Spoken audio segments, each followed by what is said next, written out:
અયોધ્યામાં ભગવાન રામના મંદિરની પ્રાણ પ્રતિષ્ઠા બાદ સમગ્ર દેશ ભક્તિના રંગે રંગાયો છે।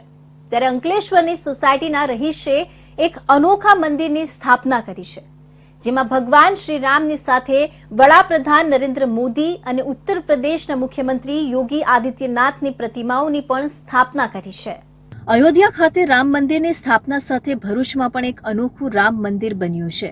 આ મંદિરમાં તમને ભગવાન શ્રી રામની સાથે વડાપ્રધાન મોદી અને યુપીના સીએમ યોગી આદિત્યનાથની પ્રતિમાઓ પણ જોવા મળી જશે। આ બંને નેતાઓને ભગવાન શ્રી રામના રક્ષક તરીકે દર્શાવવામાં આવ્યા છે। અયોધ્યામાં 500 વર્ષ બાદ ભગવાન શ્રી રામની પ્રાણ પ્રતિષ્ઠા થતા રામ ભક્તોમાં અનેરો ઉત્સાહ જોવા મળી રહ્યો છે। ત્યારે સ્થાનિકોએ જણાવ્યું કે ભરૂચના કૃષ્ણકુંજ સોસાયટીના રહીશોએ 20 લાખ રૂપિયાના ખર્ચથી મંદિરનું નિર્માણ કર્યું છે। મંદિરમાં ભગવાન શ્રી રામ, લક્ષ્મણ અને સીતા માતાની પ્રતિમાની સ્થાપના કરવામાં આવી છે।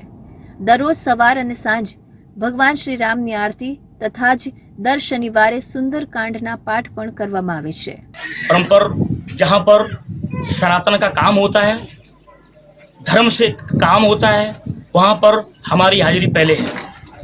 कोई भी अच्छा कार्यक्रम करने के लिए हम दिल से नहीं, पूरे शरीर से नहीं, हर तरीके से 10-20 अपने भाई चचाराओं को लेकर कार्य करते हैं। हमारे मन में ऐसा नहीं किसी के मन में बुरी भावना रहे, क्योंकि हमारे दिल में एक ही है कि नफरत नहीं, हम प्रेम के आदी हैं और हम गर्व से बस यही कहते हैं कि हम हिंदुत्ववादी हैं।